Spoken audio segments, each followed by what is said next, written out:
Content warning, substance abuse addiction, rehabilitation, armed robbery. Why are you smoking, Dad? Because I have problems. That was my dad's response when I asked him why he smoked. I was 11 years old, and I knew that smoking wouldn't make your problems miraculously go away. Smoking wasn't good for you altogether. When I was younger, I saw on TV and in real life the impact of smoking and recreational drugs.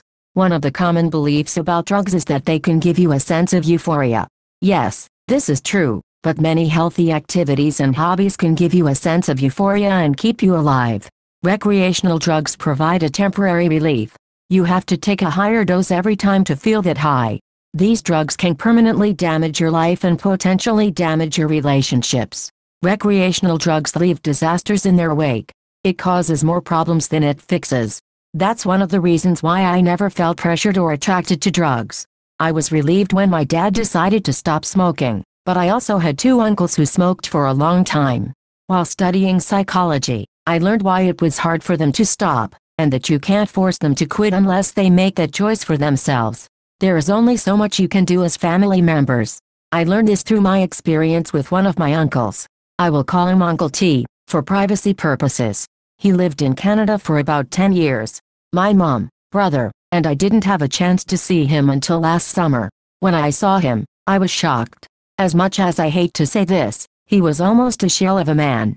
The fun-loving Uncle T that took us to Disney World, bought us ice cream, and took us to the movies, was gone. My Uncle T faced several challenges, including being a victim of an armed robbery. According to my cousin, he was introduced to drugs by a couple of coworkers a few years back. It all went downhill from there.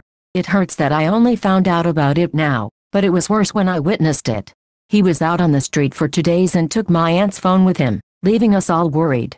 When he returned, I saw my cousin crying, which nearly caused all of us to cry. It was almost as if it was shocking for him to see us worried about him. We also staged an intervention for him and took him to church, where he confessed to having a drug problem. He promised that he would try to get better or go to rehab. However, the healthcare system in Canada is extremely complicated. There are many hoops to jump through, which I think is unfair. As soon as we left, he started again.